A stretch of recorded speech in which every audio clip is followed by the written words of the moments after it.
misalkan dilakukan suatu percobaan, kemudian kita mau menentukan peluang suatu kejadian. Nah, maksudnya di sini adalah jika ada suatu percobaan, kemudian A ini, ya, A adalah suatu kejadian. Kita mau menentukan berapa peluang kejadian A. Ya, maka cara menentukannya itu adalah peluang kejadian A itu sama dengan banyaknya anggota dalam kejadian A, kemudian dibagi banyaknya anggota dalam buang sampel S. Nah, maksudnya banyaknya anggota dalam buang sampel S ini adalah berapa banyak kemungkinan yang akan terjadi dalam percobaan yang dilakukan, gitu ya. Nah, itulah cara menentukan peluang suatu kejadian A. Nah, contohnya, sebuah dadu dilempar sekali, ya, sebuah dadu dilempar sekali. Tentukan peluang kejadiannya, tentukan peluang munculnya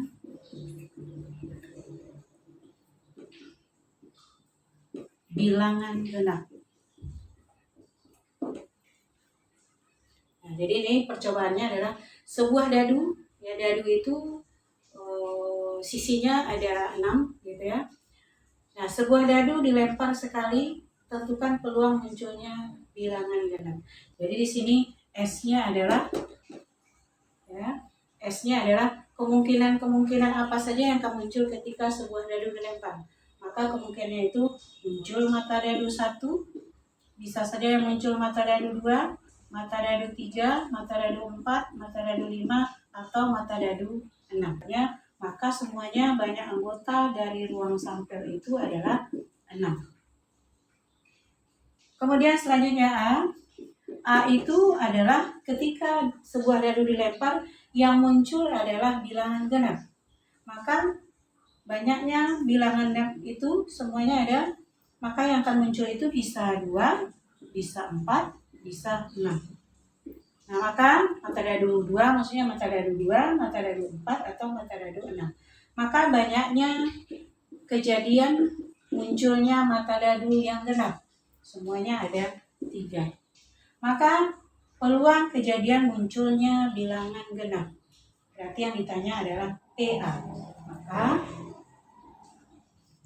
PA peluang kejadian munculnya bilangan genap. Maka jawabnya adalah NA, banyaknya kejadian munculnya bilangan genap dibagi dengan NS. NS itu kemungkinan yang akan muncul, ya. Maka jawabnya 6. Sehingga di sini 3/6 sama dengan 1/2.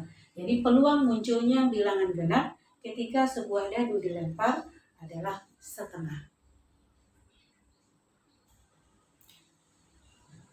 Ya, menentukan peluang untuk soal yang kedua. Ini dalam sebuah kotak terdapat 4 kelereng merah, 3 kelereng kuning, dan 2 kelereng hijau. 2 kelereng diambil serentak secara acak. Jadi langsung diambil 2. Tentukan peluang terambilnya kelereng merah. Maka dalam soal ini yang kejadian di sini yang diminta adalah kejadian terambilnya kelereng merah. Jadi A sama dengan kejadian terambilnya kelereng merah. Maka banyaknya cara untuk mengambil kelereng merah. Itulah yang NA. Nah, sekarang merah semuanya ada 4. Ya, merahnya ada 4. Maka kalau diambil 2 kelereng, banyak cara untuk mengambil 2 merah. Ya, dari 4 merah 4 C2. Jadi dari 4 merah yang tersedia mau diambil 2. Berarti 4 kombinasi 2. NCF sama dengan N faktorial dibagi N kurang R, ya, N kurang R faktorial dikali R faktorial. Jadi NCR kombinasi. Sehingga hasilnya adalah 4 kurang 2 berarti 2 faktorial. Maka kita uraikan 4 faktorial sampai 2 faktorial. 4 dikali 3 dikali 2 faktorial dibagi 2 faktorial. Nah, karena 2 faktorial ini tidak ada lagi faktorial di atas, berarti harus diuraikan. Berarti sama dengan 4 kali 3 12 bagi 2 6. Jadi banyak cara untuk mengambil merah. Jadi merahnya ada 4 diambil 2, tentu 4 C2. Maka banyak cara mengambil merah itu ada 6 cara. Kemudian NS. NS itu adalah semua kelereng yang ada di dalam kotak. Jadi kemungkinan apa saja yang akan terambil, gitu ya. Nah, tentu yang terambil tidak mungkin selalu merah. Bisa saja yang terambil kuning, bisa juga hijau. Maka kemungkinan apa yang akan terambil ketika mengambil 2 buah kelereng serentak secara acak dari dalam kotak. Maka itulah yang disebut dengan uang sampel. Maka semua kelereng yang ada di dalam kotak itu adalah 4 merah ditambah 3 kuning, berarti 7. Ditambah 2 hijau, berarti 9. Jadi di dalam kelereng itu ada 9. Dari 9 kelereng itu mau diambil 2. Gitu ya. Berarti 9 C2. Nah, berarti nilainya adalah NCR N faktorial dibagi N kurang R faktorial dikali R faktorial. Sama dengan, nah sekarang kita lihat 9 faktorial mau diuraikan sampai berapa gitu ya. 9 dikurang 2 berarti 7. 7 faktorial. Maka 9 faktorial kita uraikan sampai 7 faktorial. 9 kali 8 kali 7 faktorial. Kemudian dibagi 7 faktorial dikali 2 faktorial itu adalah 2 kali 1. Nah, bisa kita sederhanakan. Kemudian 8 dibagi 2 berarti 4. 9 kali 4 36. Nah, inilah banyaknya anggota dari ruang sampel. Kemudian ini banyaknya anggota dari kejadian. Maka peluang kejadian terambilnya kelereng berwarna merah berarti TA. TA itu Na per NS. Sama dengan Na-nya adalah 6 dibagi NS-nya adalah 36. Berarti sama dengan 1/6. Nah, itulah peluang terambilnya kelereng berwarna merah dari dalam kotak yang berisi 4 kelereng merah, 4 kelereng kuning, dan 2 kelereng berwarna hijau. Ya, untuk soal yang ketiga kita harus mengenal kartu break. Ya, nah di sini soalnya 2 buah kartu diambil dari 1 set kartu break. Tentukan peluang terambilnya kartu as. Nah, dalam 1 set kartu break, gitu ya, kartu as itu ada berapa, gitu ya. Kemudian berapa jumlah semua kartu yang ada dalam 1 set kartu break. Nah, kita tahu bahwa kartu break itu terdiri dari 2 warna, ya, separuhnya, ya, jumlah semua yang ada di dalam kartu break itu selain joker itu semuanya ada 52.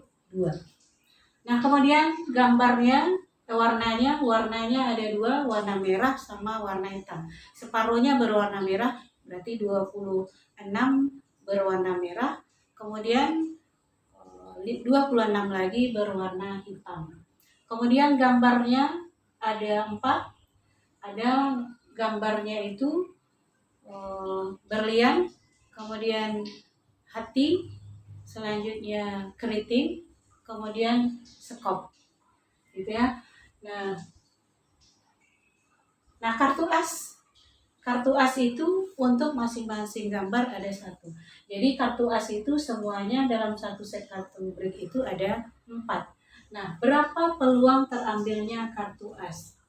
Berarti kita harus menentukan dulu kejadian, banyaknya kejadian terambilnya as dulu, ya.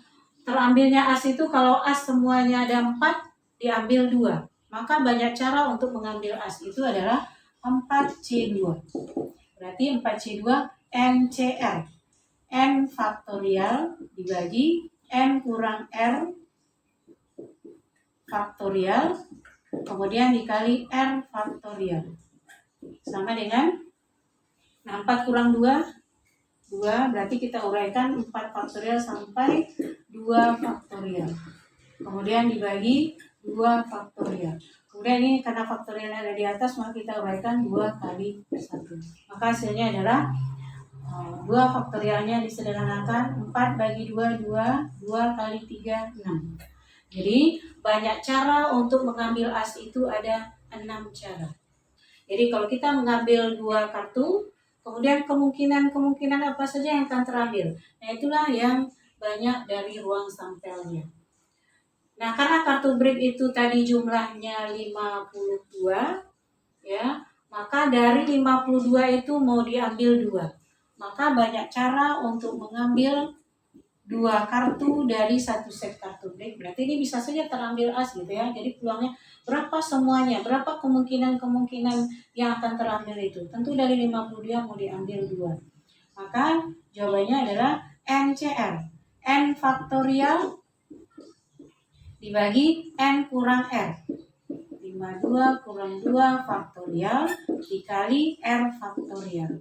Sama dengan, nah 52 dikurang 2 berarti 50, maka kita uraikan 52 faktorial sampai 50 faktorial.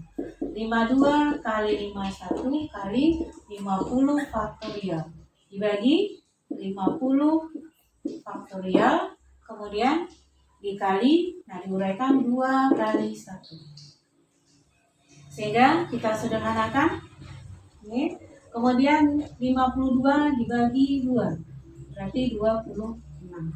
Maka hasilnya adalah 26 dikali 51. Ya, 51 dikali 26. Berarti 6, 30, 2, 10. Berarti 6, 2, 3, 1. Jadi 1, 3, 26. Jadi ini hasilnya sama dengan 1326. Nah, berapa peluang terambilnya kartu as? Berarti peluang kejadian A.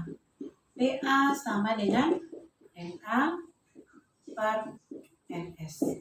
Berarti sama dengan 6 dibagi 1326. Nah, mungkin bisa kita sama-sama dibagi 6. Ya. Berarti 1 per 13 dibagi 6. 2, 12 dibagi 6, 2, 6 dibagi 6, 1. Jadi peluang kejadian terambilnya kartu as adalah 2 kartu as gitu ya, adalah 1 per 221. Nah seperti itulah cara menentukan peluang suatu kejadian.